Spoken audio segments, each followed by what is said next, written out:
It was last year when I was working at Walmart as a cashier. Like some other outlets, its opening and closing time was 7 in the morning to 11:30 p.m.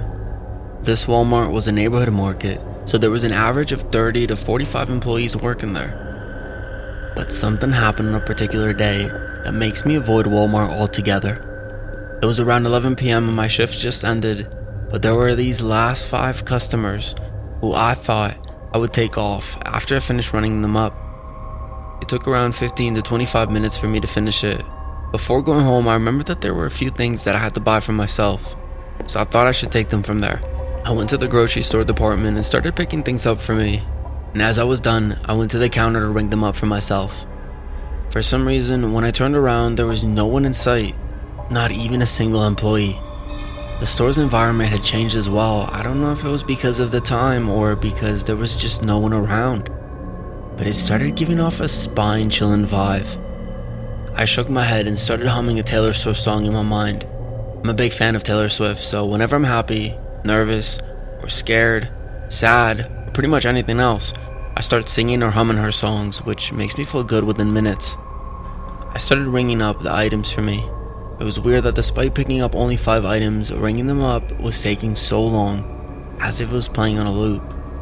For some reason, humming the song wasn't working for me because the eerie feeling that I was having at the time just kept getting stronger. Finally, after a long 10 minutes, I was finished ringing them up, and as I was about to leave the counter, I got jump scared when a family suddenly showed up with a cart. There was a husband, a wife, and 2 little girls with them. It was inexplicable how and when they all got in here. And when did they do all the shopping, because I was certain that there was no one around until now. As I was ringing up their items, unusually, there was one item from Department 7 that was no longer available in Walmart stores. So I asked them where they got it, and the wife told me in a straight voice that she picked it up from Department 7. It was weird because I know for a fact that the outlet did not have those items in stock anymore. So how was it that they picked it up? I thought there might be one left in there by accident, which no one took notice of, even though it was unaccountable, but I still made my peace with it. I had to add the amount manually after checking it up for the item, and after that I continued ringing up the next items. They had a long list, and I could tell by the time that it was getting pretty late. While I was ringing up their items, they kept staring at me strangely without even blinking once, which was scaring me deep down. But I was trying to act normal and composed so that they did not notice that I was scared of them. Another item from Department 11 that they had been stopped distributing a long time ago showed up. Nah, it was just too weird to be a coincidence for something like this to happen twice. I hesitantly asked them about the item, and they gave me the same response as earlier. They got it from Department 11. For some strange reason, the item in my hand was giving off an ominous vibe, so I decided to hurry it up and check out those departments. After that, I silently finished them up and told them the total while handing out the bill. They paid for them and left. I could not stop thinking about those items, which I was sure were not available at any Walmart outlet. So I thought of checking the departments out before leaving home. The chilling vibe was getting stronger as I walked slowly to Department 7, and when I got there, I started looking around for the particular item to be there. As I focused on finding the item, I felt the menacing aura coming from one of the bottom shelves. I went ahead to check it out. It was not just 1 or 2 of those items that they had been placed accidentally. Instead, the entire middle row of the bottom shelf was filled with those items. I cannot explain to you the terrifying feeling that I was getting just by looking at them. And I did not have to check the other department to know that it would also have been the same. That was when I got another jump scare when I felt someone's hand on my shoulder. I turned to see the husband of that family standing behind me, but I was sure that they had already left. The man told me that the exit had been locked, so they could not get out of the place. I had a spare key, so I told him to wait for a while. After taking the key and my bag of groceries from the counter, I went ahead near the exit where the family was waiting for me. Even though I was scared of my pants, I kept my calm and unlocked the door. After getting out, I started locking the gate, and when I turned, they were gone. Strangely, I felt a bit relieved by that. I took my bike and headed home. I kept thinking that I would talk to the manager about those items being at the store. And the next day, the first thing I did was go to those departments and check. But it was weird that none of those items were there as last night. It's as if someone removed those items that night. I asked a few other employees, but they all disagreed about having those items at our outlet. So I went over to the manager and told him everything from last night. But after I insisted on him for a long time, he agreed to check the surveillance cameras. As we were looking at the footage, my heart started to drop when I saw that there was no one except for me there the entire time. Even the items I was ringing there. Instead, I was just standing there wringing air. It looked like I was possessed or something. We continued looking at the footage, and even when I went to check on the item, there was nothing and no one, even when I got to the jump scared by that man. After closing the footage, everyone looked at me while I was staring at the screen all terrified. I started feeling my vision getting blurred, and then I fell unconscious. When I woke up, I was in the hospital getting an IV. Even after resigning from my position and never stepping not even a single foot at a Walmart after that day, I still get nightmares to this very day because of that incident. Hey guys, thanks so much for all the support. If you haven't subscribed to the channel yet, please feel free to do so. Manager, come here. There's a dead body in the restaurant's refrigerator. I just came back from a morning meeting when the waiter called out to me. I followed him into the kitchen and got terrified by what I saw. A human body was sliced into multiple pieces and stuffed in the refrigerator. Blood was dripping all over the refrigerator to the floor. The scene was giving me the creeps, and it was so horrifying to look at that I just turned away. "Whose body is this?" I asked while going outside from the kitchen. "We could not see the head in there, but still, we're guessing it's the head chef," he said, putting a handkerchief on his nose. "Close the restaurant, call the cops, and ask everyone to gather in the hall," I instructed him, and started dialing my friend Jacob's number, who is working with the FBI. "Cops will be here within 20 minutes, the waiter informed me, and went ahead toward the hall where I asked everyone to gather. "Hi man, how are you?" Jacob asked in a loud, energetic tone as soon as he picked up the call. "Not good, bro.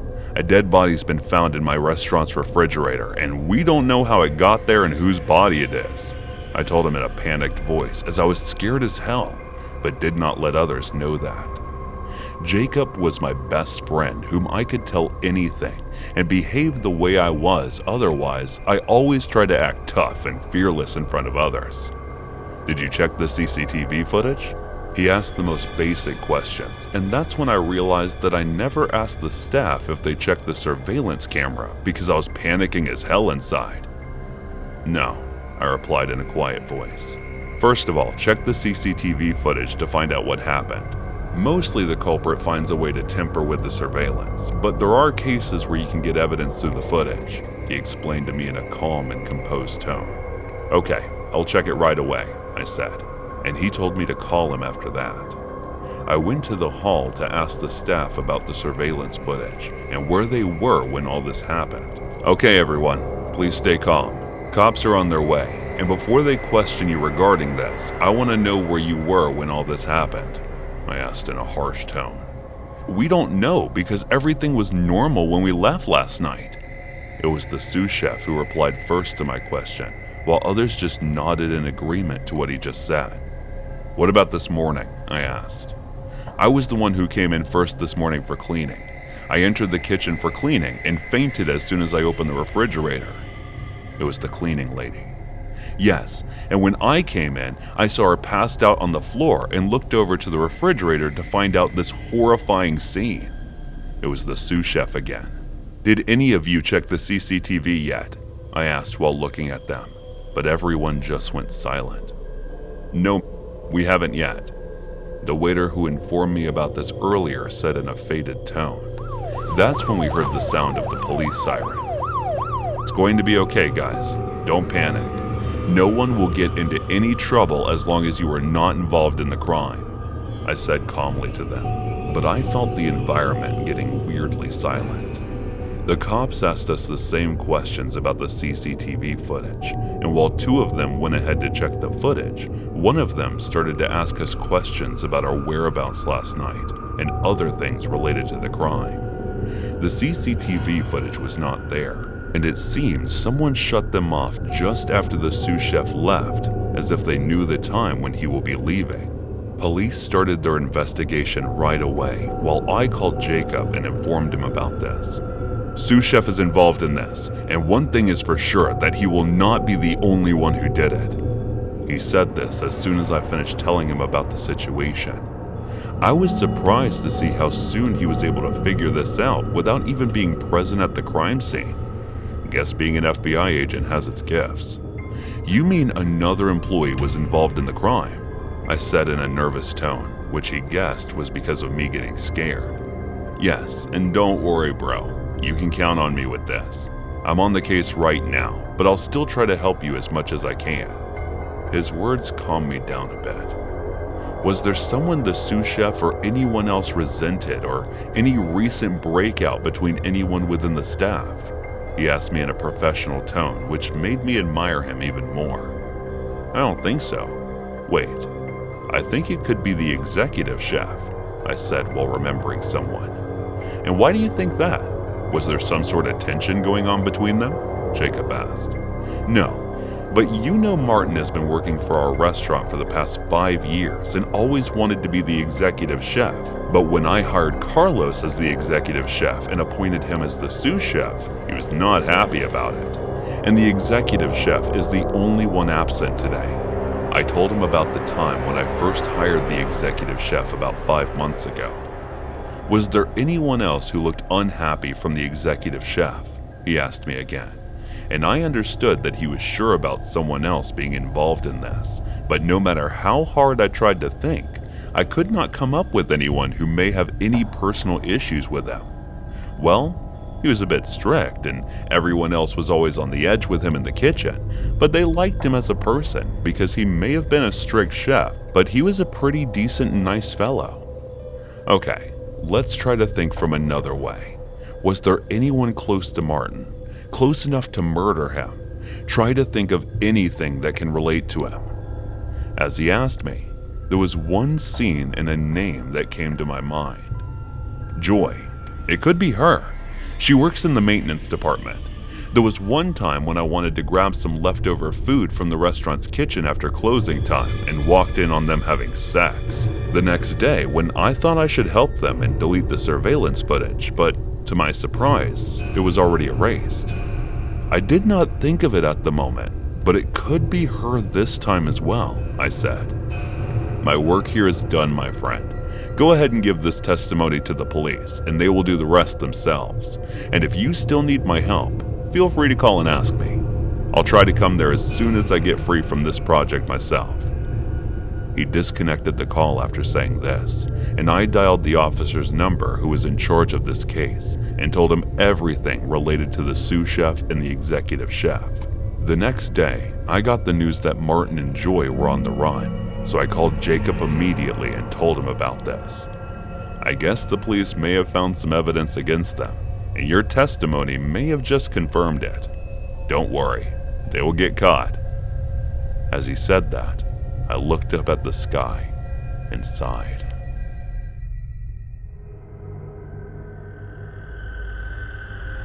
In September of 2022, a 20-year-old Australian university student posted a harrowing personal account to the popular social media site. In it, she detailed the terrifying ordeal she'd been subject to after posting intimate pictures of herself on a social media page known as OnlyFans. One involved obsessive stalking, internet loopholes, and ultimately, a clear and present threat to her life.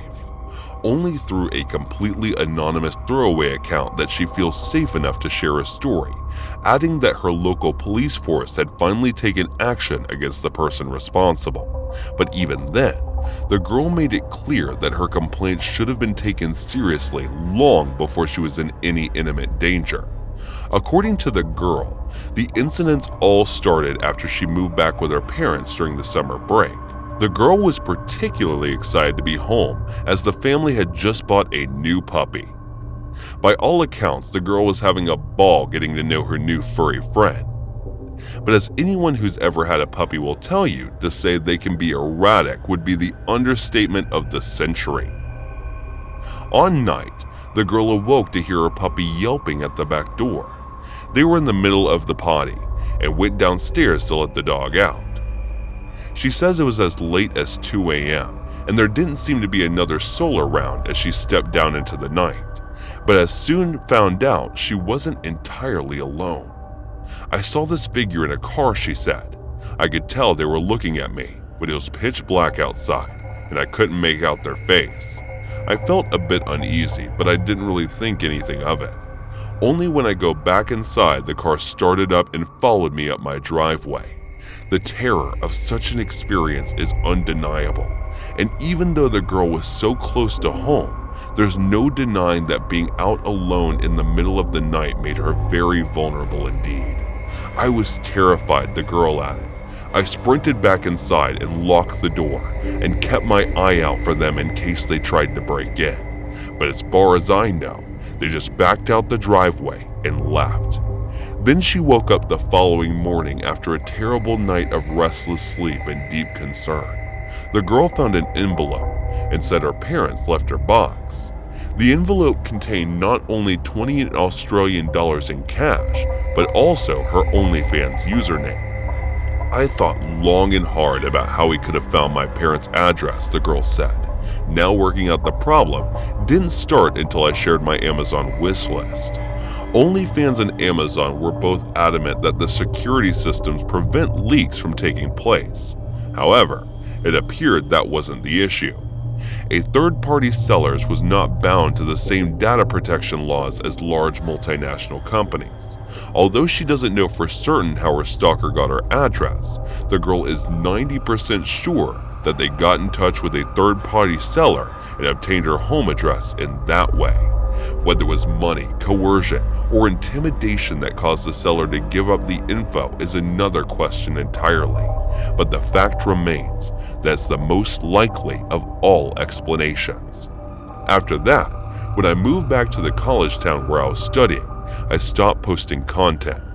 The girl goes on to explain, but somehow my stalker still managed to track me down. The girl said she basically closed down her fans account and started a YouTube account because of how unsafe the former felt. Her first big blogging project was due to be a shopping trip to a local mall, but when she got to her car to depart for the day, she found that she had been ransacked. The vlogging camera was missing too. She said, "I know that's my fault for leaving it in the car, but I was using it the night before, and since I live in a gated area, I didn't think I would be unsafe." That she added that the camera was inside of her glove box and contained an SD card with unreleased photos and videos on it. It was almost like someone knew it was there. But as bad as it was, it only got weirder from there. She eventually contacted her building security personnel asking if they could review security camera footage from the previous few nights, and it was through this that not only did she see a man break into her car and ignore other cars in the parking lot, but she also had proof she was being deliberately singled out for targeted harassment. After they got the camera, they walked around the duplex until stopping nearby my window. The girl wrote, "My bedroom faces an outside street and the blinds are broken, so it's very easy to see in. I have a curtain, but it doesn't cover my wall into all the way. Look, what I'm trying to say is this person watched me sleep for an hour, so I have no idea why they didn't try to break in, but thank God they didn't." The woman explained her camera was later recovered at a nearby secondhand store, suggesting whoever is stalking her has a prior history of criminality. However, she added that the camera's memory card was missing. "I know he kept it as some kind of trophy, I just know it." She added, and has since moved in hopes his stalker hasn't followed. "I believe the police are still trying to track them down, but I have broken my lease and moved to a new place, so hopefully this will keep me safe." But what's so scary about the girl's story is that it seems like only a matter of time before the stalker decides to take things further, unless they're caught.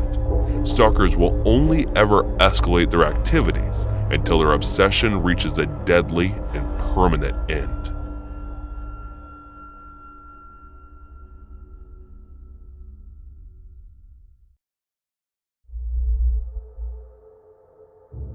Two nights ago, I was awoken by my dog between 11 and 3 a.m. at most. He kept near me when I finally got up and made a low, aggressive growl facing out of my room, but kept close to me. He's never done this before. I've worked with canines for years. They gave me a gut feeling, and then I heard it. Someone talking. In my dad's yard, no more than 20 feet by the sound. Low mumbling or bad whispering. I was blaring Return of the King, yes, the extended version. I need to add that I have childlike hearing, for my age, for context. If you speak in one-floor home with 2 doors closed at a whisper, I can make out the words.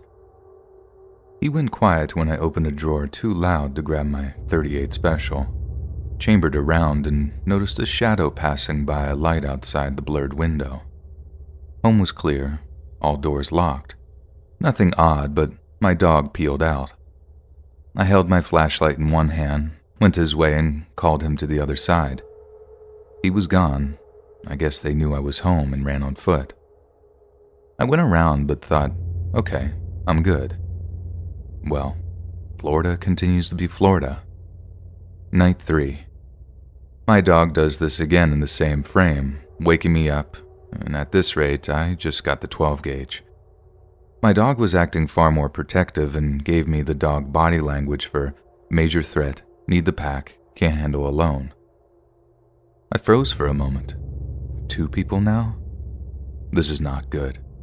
They must intend to violently take whatever they could be after.